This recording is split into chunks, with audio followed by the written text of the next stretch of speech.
Hello and welcome to Better Every Day. John Mitchell and Darren Root back with you. Darren, good to see you. You're looking spiffy today, as always. I got a jacket on today. You know, I'm sort of motivated by this incredible weather we're having.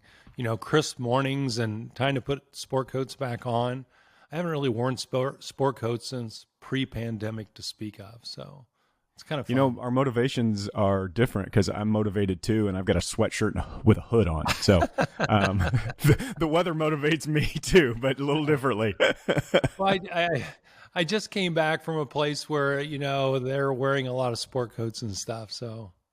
Oh, yeah. Well, that's part of how we want to start the conversation today. So you got ahead of me. But, hey, we're glad you're back. We're glad to be back with you. Don't take anything for granted, especially given medical emergencies and operations and all of the hurricane weather and weirdness of the past 3 years. It just feels good to be here in general. Yeah, it does. Our topic today, man, I feel very excited about this topic. This feels like one of those things that could be a podcast show all in itself. I love this was your concept that kind of came from you being in Europe recently. So I don't want to take credit for it. I want you to kind of introduce the topic for today and tell me a little bit about your trip to Europe and how it kind of got you thinking like we're going to talk about today. You know, the topic we're going to talk about today is arguably something I hadn't really thought a whole lot about, John.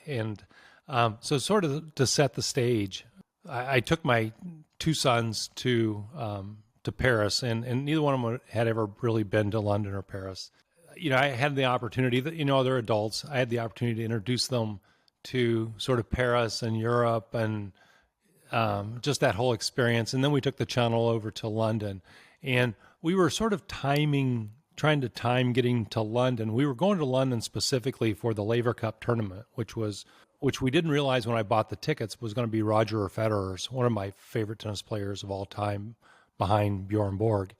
But Borg was going to be coaching the European team, of which Federer announced he was retiring at the event. So it was going to be his last pro match. So it was just phenomenal. But so we, you know, all that ended up being timed around, you know, the Queen had passed and they were having her funeral on a Monday, and, you know, there's going to be like 1 million people coming to London for that. And so it was going to be, you know, quite congested. So we kind of timed it. We got there on Wednesday because the tournament started on that Friday.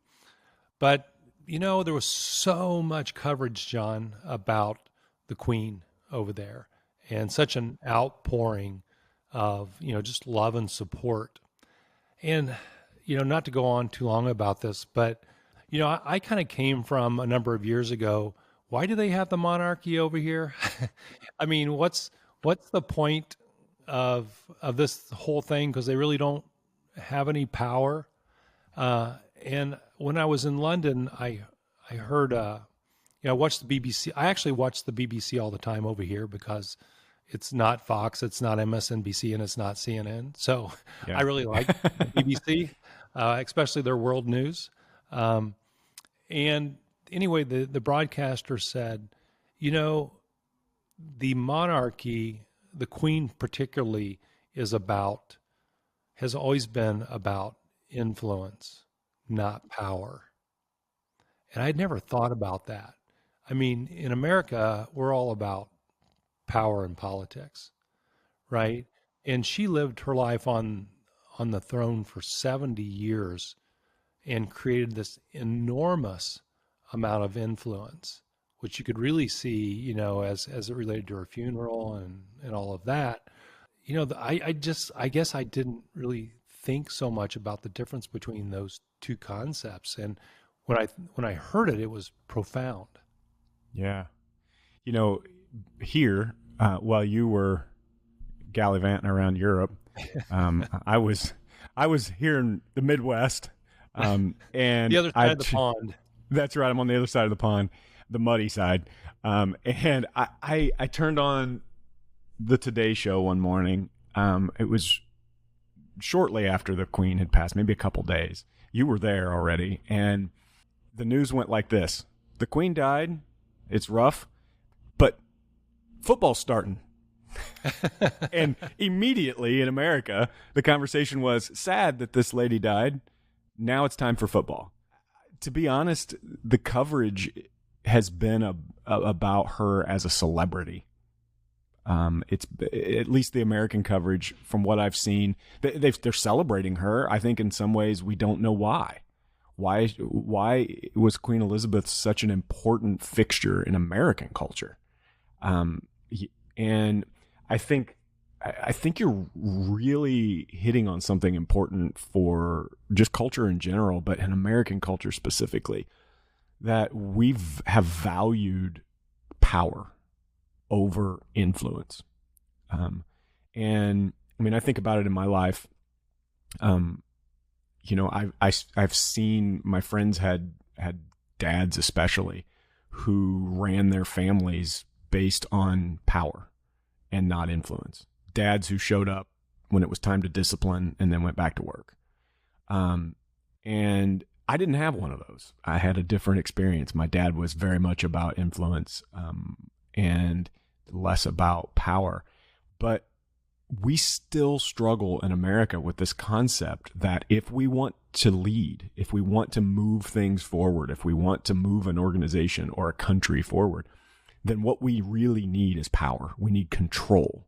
And what we found out with Queen Elizabeth, and what we know if we step back from this conversation for a moment and look at our own personal experience, is that if you really want to move someone or something as an organization forward, what you need is not more power. What you need is influence. And I think that's the evolution of leadership. I think about influence, particularly as I was over there, because I mean, there was just such an outpouring on everywhere you turned. And, I think of influence as people wanting to show up to pay their respects. And they showed up by, hundreds of thousands, if not millions, for that over there. And they deeply cared about it. Where power, I don't think would have been the same.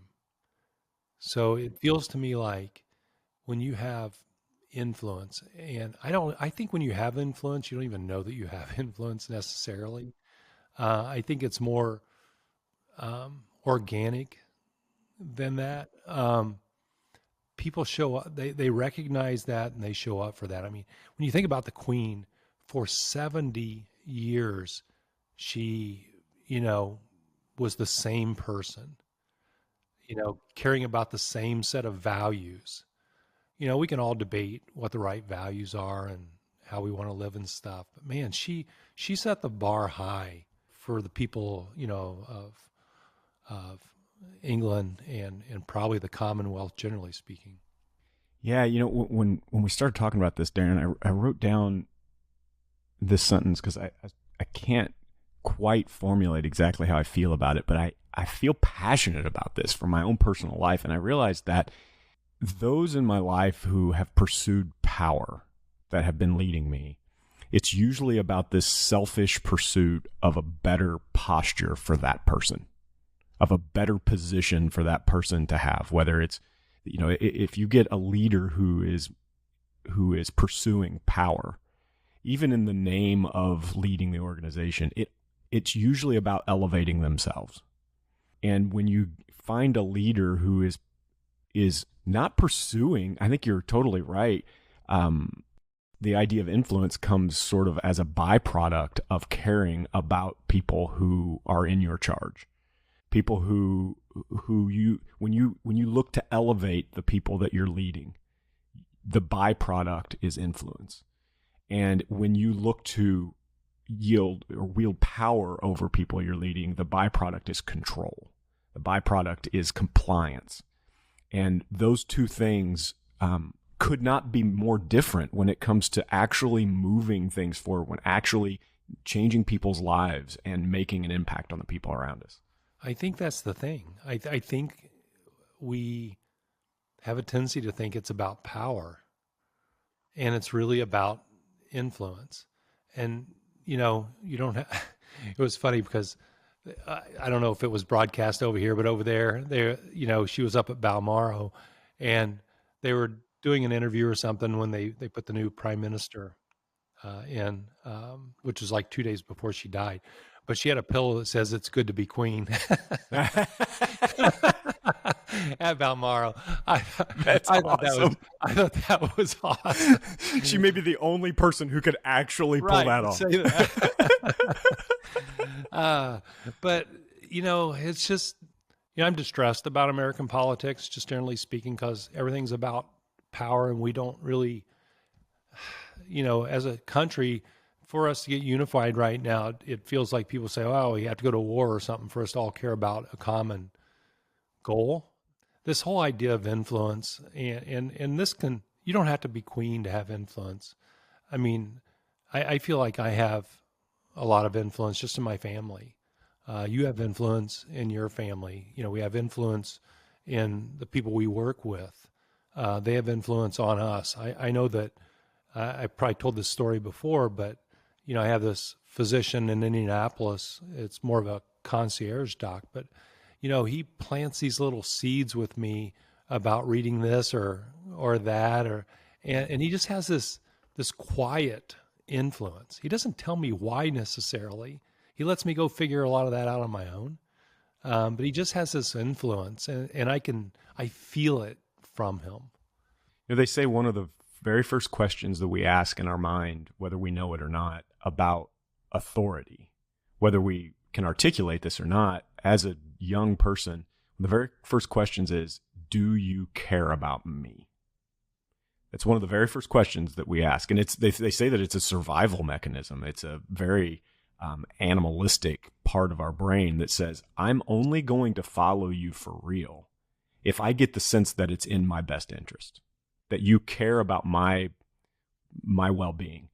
And one of the things that I felt from the Queen is there is nobody richer. I mean, she's never wanted for anything in her life.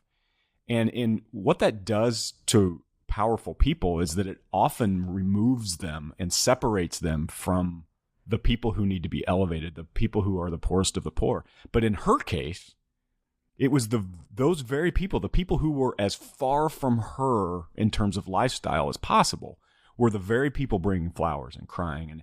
And it's because, I think it's because she answered that primal question that they had in the back of their mind. And even if they don't know that she did, she answered the question, does she care about me? By her behavior, by her demeanor, by the way she sometimes uses the control the power that she has for their benefit, and sometimes withholds the power for their benefit. Has she answered the question, prove to me, show me that you care about who I am, about my well-being? That's how you begin influence with people, not because I told you so. One of her core goals in life was to shine a light on the less fortunate. And again, you have arguably as much power as you want to yield, and yet you don't voice your opinion about politics. So she intentionally withheld power and ended up with a ton of influence. You and I were chatting over cappuccinos and coffee earlier today, and we were talking about this idea that you could start out with influence, but at some point in time, there may be this defining moment of which you have the opportunity, because you have influence, to shift to power. And that oftentimes may not be a clear decision. But I think one of the things I'm hoping our listeners think about today is just being aware of that there may be a point in your life where, the position of power, whether small or big, gets presented to you, and just be aware that that's being presented. I know you and I were talking this morning, John, about Richard Rohr, and you can certainly tell that story. We like to read a lot of his stuff, but sort of, again, tell people who Richard is and the thinking there. Yeah. Richard Rohr is a Catholic priest who he is elevated in not just in the Catholic Church, but I mean throughout the world in terms of how he thinks about life and spirituality. And I would say he's an influential leader. What happens when we become influential, however we become influential, is that people who have control and power often want us on their side, want you on their side. If you've got influence, power needs you. And Richard got the opportunity when his name became big. He got some national recognition and even some international recognition. He got the opportunity to continue to grow in leadership in the Catholic Church. And even from the way I understand it, even got an invitation to, be close to the Vatican and be if you're a Catholic priest, sort of at the top of your profession, at the top of everything. And from what I understand, he turned it away. He turned it down in order to continue to do what he does to influence people. And by no means am I saying that if you're in the Vatican, you're in power and not in influence. But for his purposes, he found more influence where he was. And, Darren, this is me treading real close to lines here, but I'll this go ahead is and step over. Yeah. I mean, this is a deeply and profoundly personal conversation for me. The background I have in ministry, I have seen firsthand and even had the exact experience that we're talking about of what it feels like when you're in a room and you're standing on a stage and people who are dealing with really broken things in their life look up to you as though you have the truth. You have an opportunity to tell them either, no, I really don't, I'm just trying to figure this out too, or, yeah, I know, come follow me. And when you do the latter, you create a imbalanced perspective between control and influence. When you use your voice, for me, Darren, I grew up telling stories. I grew up with storytellers around me and orators, and I've worked really hard to become a public speaker. And with that comes an opportunity to influence people. And at some point, when a group of people looks up to you for 30 minutes every Sunday for year after year after year, you have an opportunity to turn the whole conversation from this is about you to now, you guys couldn't do this without me. So you better listen. And boy, you sure you wouldn't want me to leave, would you? So you better do this. And you better think this way. And you better act this way. And all of a sudden, and this is not a terrible person standing on the stage. This is not a moment of time where someone says, I'm all of a sudden about control and power and not influence. It happens so subtly that one day you find yourself controlling instead of influencing. And I love that. It's not just church and religion. This happens in businesses we know and love all around us right now, Darren. We have people who are in control. They are powerful people because they hold the paychecks of their staff members. They hold their life insurance and their health insurance for their babies in their hands. And the question is, when you figure out that you're the most powerful person in a room, what do? What is your next move? Are you able to, like Queen Elizabeth, step back and go, what if I use this to elevate people who don't have it? Or do you go, how much more can I get? What does acting out of power look like compared to acting out of influence?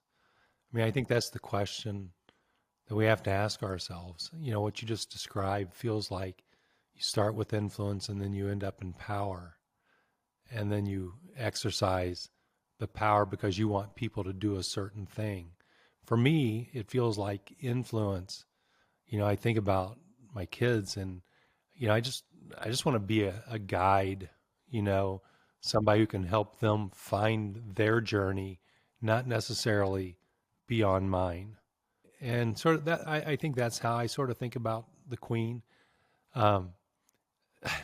it's, your story was, I loved your story about ministry, but I can't help. I watch Young Sheldon every night. Do you ever watch Young Sheldon? Yeah, I haven't seen it for a while, but yeah.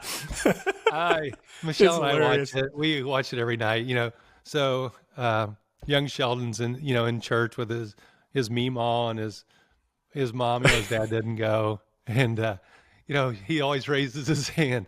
And they had the perfect minister on that show. Oh, he's hilarious. Oh, he is so good. He is so stereotypically good. But Sheldon's always asking these provocative questions. He never knows the answer. He can't answer. Yep. It's just so, but he makes something up. It's just so good. Oh, I love it. Yeah, I couldn't help but to think about that. Oh, totally. I think the reason this hits so emotional for me, I was glad you told me that Young Sheldon, because I have this lump in my throat right now. I can't explain, because I know firsthand how when you have that moment of finding out you're the most powerful person in the room, what it does to the people in the room if you choose poorly. For me, it's about it starts with my kids. And I there's something in my genes or my gender that causes me to want to prove to my son that I'm in charge. And I have to catch myself from making a parenting decision based on him needing for him to know that I'm in charge. Don't forget, I'm in charge.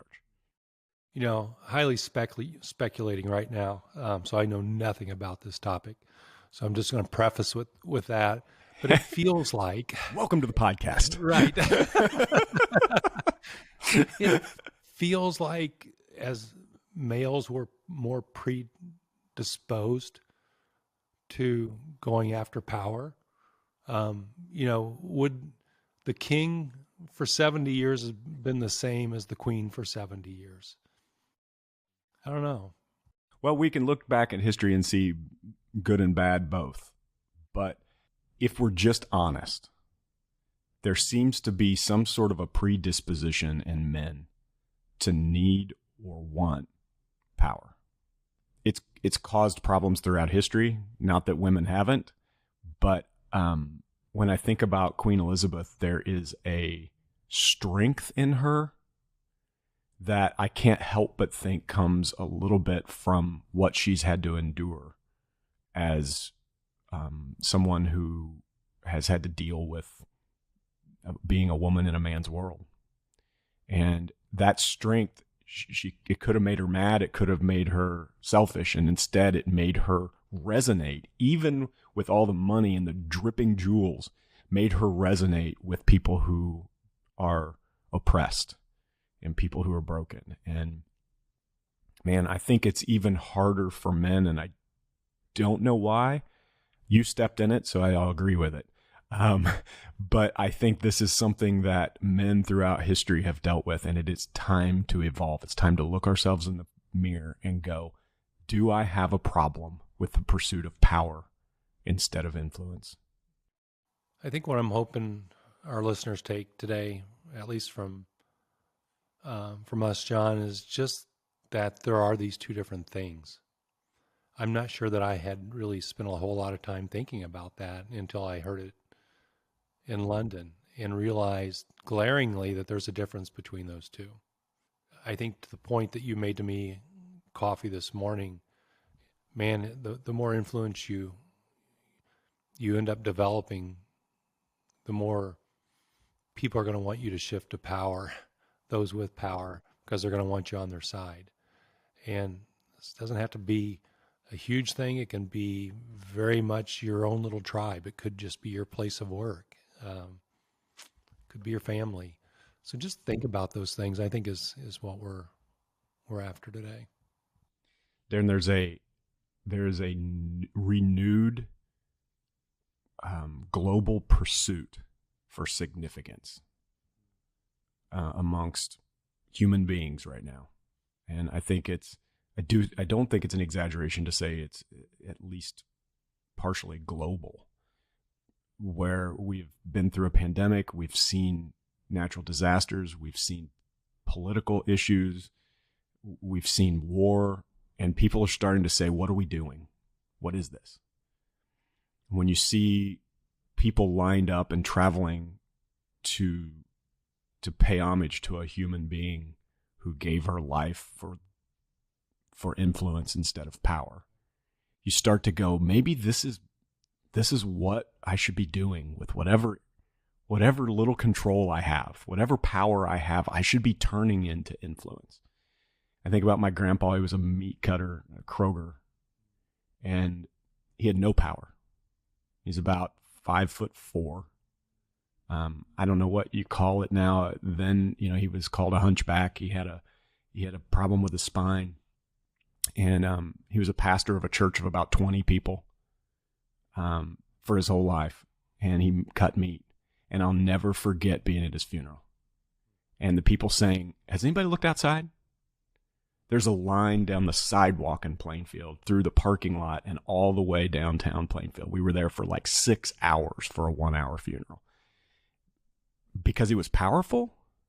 No, because he was influential. Every person told a story about the way he influenced them to move towards. And you just go, what do I really want? What do I want this all to end with? And the truth is, influence. I want to leave a mark.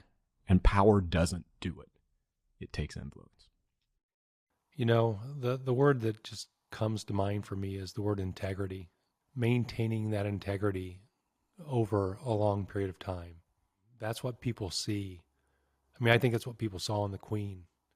At the same time, Roger Federer is playing his last tennis match. People just lined up, cheered, full-page ads in the newspapers, just talking about the kind of person that he is, the integrity that he has. But that's what just creates so much influence. Man, we got deep today, Darren. Whew. Fun topic.